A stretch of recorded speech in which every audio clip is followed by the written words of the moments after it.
वाराणसी पहुंचे गृह मंत्री अमित शाह का एयरपोर्ट पर सीएम योगी ने किया स्वागत। 2 दिन तक वाराणसी में ही रहेंगे अमित शाह। कार्यकर्ताओं को देंगे जीत का मंत्र, बनाएंगे 2022 की रणनीति।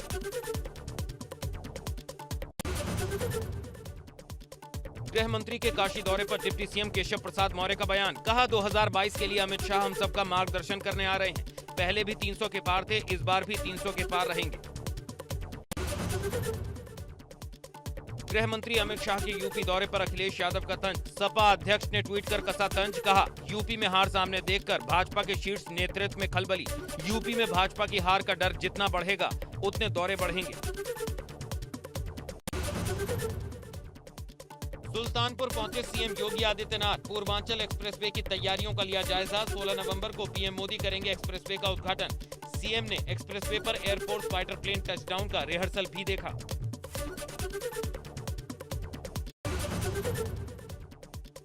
सुल्तानपुर पुलिस अधीक्षक विपिन कुमार मिश्रा ने बताया कि 16 नवंबर को प्रधानमंत्री मोदी के संभावित कार्यक्रम की समीक्षा बैठक में मुख्यमंत्री की सुरक्षा के लिए 5 पुलिस अधीक्षक, 10 अपर पुलिस अधीक्षक, 30 डिप्टी एसपी सहित 10 सेक्शन पीएससी सहित अन्य पुलिसकर्मियों की तैनाती की गई है। 15 नवंबर को अल्मोड़ा दौरे पर पहुंचेंगे जेपी नड्डा। पार्टी नेताओं और कार्यकर्ताओं के साथ करेंगे बैठक में कई मंत्री और पार्टी नेता होंगे शामिल। 2022 चुनाव को लेकर तैयारियों का जायजा लेंगे जेपी नड्डा। 3 दिन के लखनऊ दौरे पर रक्षा मंत्री Rajnath Singh UP defence industrial corridor की बैठक में हुए शामिल। बैठक में सीएम योगी के अलावा रक्षा क्षेत्र से जुड़े प्रमुख उद्यमी भी शामिल हुए। गोरखपुर के चौरी चौरा पहुंची प्रगतिशील समाजवादी पार्टी के सामाजिक परिवर्तन यात्रा। राष्ट्रीय अध्यक्ष शिवपाल सिंह यादव का मंच पर हुआ जोरदार स्वागत।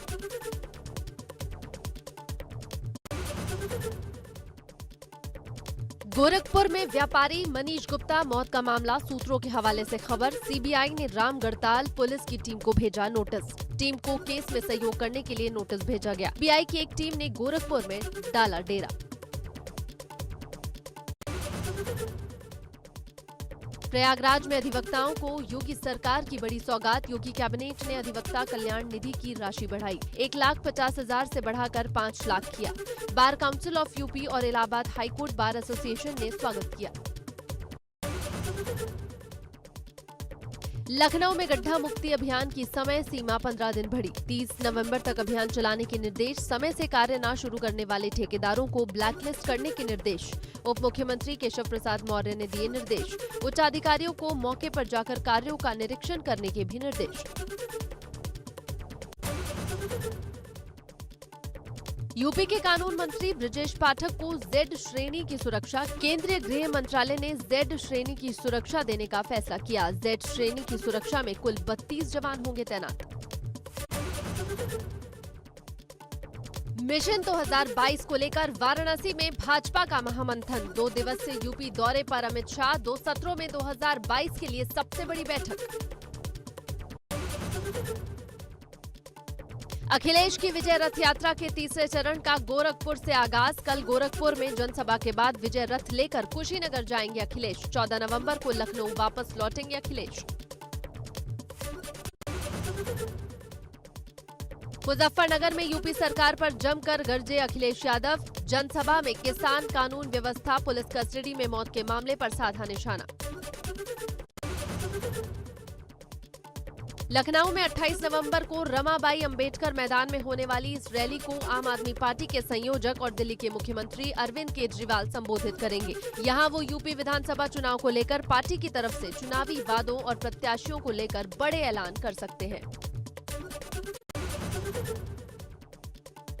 सुल्तानपुर में पूर्वांचल एक्सप्रेसवे पर उतरेंगे फाइटर जेट। पूर्वांचल एक्सप्रेसवे पर आज फाइटर जेट लैंडिंग की रिहर्सल। पीएम मोदी के उद्घाटन करने से पहले की जा रही है रिहर्सल। उद्घाटन की तैयारियों को देखने सुल्तानपुर पहुंचेंगे मुख्यमंत्री योगी आदित्यनाथ। 16 नवंबर को प्रधानमंत्री करेंगे एक्सप्रेसवे का उद्घाटन। संभल में कांग्रेस नेता राशिद अल्वी का बेतुका बयान। जय श्री राम के नारे को लेकर भाजपा पर साधा निशाना। राशिद ने कहा कि जय श्री राम के नारों से लोगों को गुमराह कर रही है भाजपा। बयान में राक्षस काल नेमी से भी राशिद अल्वी ने की तुलना। यूपी चुनाव को लेकर कांग्रेस की दिल्ली में बैठक, सोनिया गांधी के आवास पर बैठक, प्रियंका और भूपेश बघेल की बैठक। देर रात लखनऊ से दिल्ली लौटी है प्रियंका, देर शाम सोनिया गांधी से मिलेंगे भूपेश बघेल। बाराबंकी में मुलायम सिंह के करीबी पूर्व विधायक का बड़ा बयान, छोटेलाल यादव ने कहा कि कांग्रेस ही सिर्फ भाजपा को हरा सकती है। सपा से 4 बार विधायक रह चुके हैं छोटेलाल यादव। सपा छोड़ शिवपाल यादव की पार्टी प्रसपा में हुए थे शामिल। नोएडा डीएम सुहास एलवाई के नाम एक और कामयाबी, सरकार ने नियमों में संशोधन कर दिए एक साथ 5 वेतन वृद्धि। सरकार ने 4 करोड़ का नगद पुरस्कार भी सुहास एलवाई को दिया। टोक्यो पैरालंपिक में सुहास एलवाई ने जीता है रजत पदक। दिल्ली में गिरा पारा, लगातार ठंड में इजाफा जारी, प्रदूषण फिर से गंभीर स्तर पर। पहाड़ों पर पड़ रही बर्फ की वजह से दिल्ली में भी लगातार ठंड का इजाफा। नोएडा, ग्रेटर नोएडा में AQI लेवल 450 के पार। धुंध की सफेद चादर से नोएडा, ग्रेटर नोएडा पूरी तरह से ढका। वाहनों को पार्किंग लाइट जलाकर सड़कों पर चलना पड़ा। गाजियाबाद में प्रदूषण के स्तर में कोई गिरावट नहीं, गाजियाबाद में छाई स्मॉग की चादर, AQI लेवल बेहद खराब। लखीमपुर कांड में सुप्रीम कोर्ट में आज मामले की सुनवाई टली। सरकार की तरफ से मामले की सुनवाई टालने की थी मांग। सुप्रीम कोर्ट में मामले की सुनवाई अब सोमवार को होगी। यूपी सरकार ने कहा, हम किसी चीज पर काम कर रहे हैं।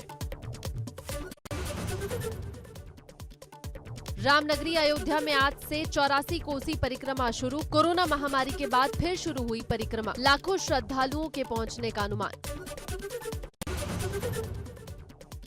महंत नरेंद्र गिरी की संदिग्ध मौत मामले में आनंद गिरी, आद्या प्रसाद तिवारी और संदीप तिवारी की बढ़ी न्यायिक हिरासत। सीजेएम हरेंद्र नाथ की कोर्ट ने 20 नवंबर तक बढ़ाई आरोपियों की जुडिशियल कस्टडी।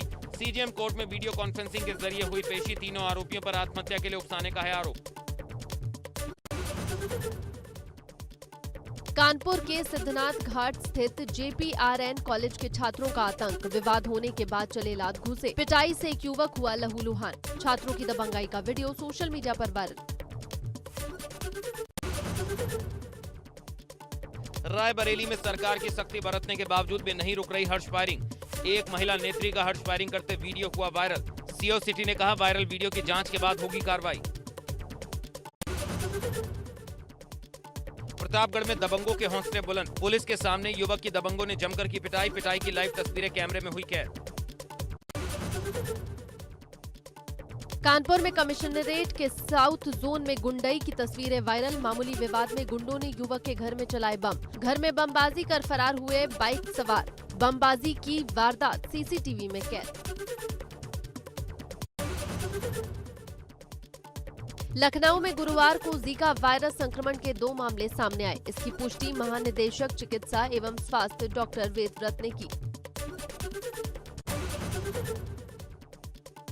देश में पिछले 24 घंटों में कोरोना वायरस के 12,516 नए केस सामने आए, वहीं 501 लोगों की मौत हो गई। देश में अब एक्टिव केसों की संख्या 1,37,146।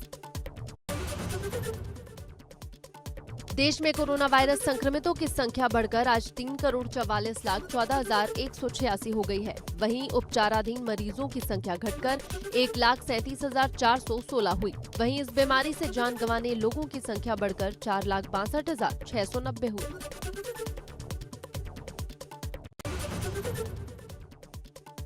अब तक कोरोना के वैक्सीन की 110 करोड़ से ज्यादा खुराक दी जा चुकी है। कल 53,81,889 डोज दी गई, जिसके बाद अब तक वैक्सीन की 110 करोड़ 79,51,225 डोज दी जा चुकी है।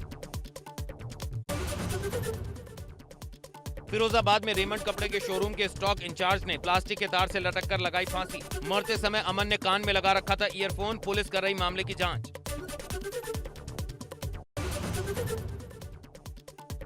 मुजफ्फरनगर में सड़क हादसे में एक बच्ची सहित 4 की दर्दनाक मौत हो गई, जबकि 2 लोग गंभीर रूप से घायल। ट्रक के कार में सामने से टक्कर मारने से हुआ हादसा। गोरखपुर में अवैध कच्ची शराब के अड्डों पर JCB लेकर पहुंची आबकारी टीम। भट्टियों को किया गया ध्वस्त, 250 क्विंटल लहन और 350 लीटर कच्ची शराब नष्ट।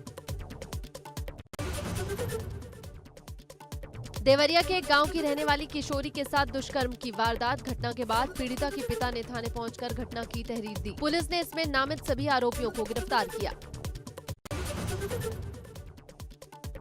बागपत में संदीप बंजारा हत्याकांड का पर्दाफाश करते हुए पुलिस ने 2 आरोपियों को किया गिरफ्तार। मुख्य आरोपी अनिल उर्फ काला, जो संदीप का बचपन का दोस्त था, विवाद होने पर रुपए के लेन देन को लेकर दोनों में विवाद हुआ था। बागपत में फर्जी सीआईडी अधिकारी गिरफ्तार, कई गाड़ियां, मोबाइल, वॉकी टॉकी बरामद। गैंग में 2 फर्जी महिला अधिकारी भी शामिल।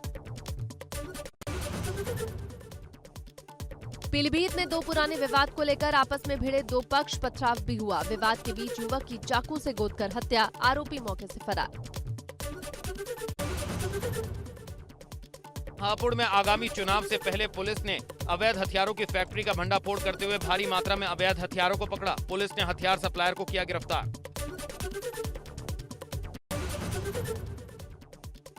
देहरादून में आप निकालेगी किसान संकल्प यात्रा। उधम सिंह नगर के जसपुर से शुरू होगी किसान संकल्प यात्रा। खटीमा तक निकाली जाएगी किसान संकल्प यात्रा। 15 नवंबर से 17 नवंबर तक निकाली जाएगी यात्रा। यूपी विधानसभा चुनाव को लेकर आम आदमी पार्टी ने अपनी तैयारियां की तेज। 28 नवंबर को राजधानी लखनऊ में एक बड़ी रैली करने का किया ऐलान। रैली को रोजगार गारंटी रैली का नाम दिया गया। उत्तराखंड में भाजपा की बड़ी बैठक। आगामी विधानसभा चुनाव को लेकर बैठक। उत्तराखंड चुनाव प्रभारी प्रहलाद जोशी की बैठक। प्रदेश मुख्यालय पर मैराथन बैठकें। पूर्व सीएम हरीश रावत ने रुद्रपुर के आपदा क्षेत्र इलाकों का निरीक्षण किया। उन्होंने राज्य सरकार पर आरोप लगाया कि आपदा के कई दिन बीत जाने के बाद भी लोगों को राज्य सरकार से मिलने वाली सहायता अब तक नहीं मिल पाई है। इस बार इगास पर्व पर रहेगी सरकारी छुट्टी। राज्यसभा सांसद अनिल बलूनी ने की थी पहल। इस बार अपने गांव में इगास मनाएंगे बलूनी। छत्तीसगढ़ के सीएम और यूपी चुनाव पर्यवेक्षक भूपेश बघेल का दिल्ली दौरा। छत्तीसगढ़ सीएम भूपेश बघेल देर रात दिल्ली पहुंचे। यूपी चुनाव की बैठक में शामिल होंगे भूपेश बघेल। जम्मू कश्मीर में पिछले 24 घंटों में मुठभेड़ के दौरान सुरक्षा बलों ने 3 आतंकियों को ढेर कर दिया। कुलगाम में एनकाउंटर का दूसरा दिन। श्रीनगर में मारे गए आतंकियों का गजवातुल हिंद से कनेक्शन। वैश्विक बाजारों में तेजी के रुझानों के बीच घरेलू शेयर मार्केट में भी रही शानदार तेजी। लगातार 3 दिन की गिरावट के बाद सेंसेक्स और निफ्टी में दिखी मजबूती। 767 अंकों की शानदार बढ़त के साथ 60,686 के स्तर पर बंद हुआ सेंसेक्स। वहीं 229 पॉइंट्स के उछाल के साथ 18,102 के लेवल पर हुई निफ्टी की क्लोजिंग। रुपए में भी 16 पैसे की आई मजबूती।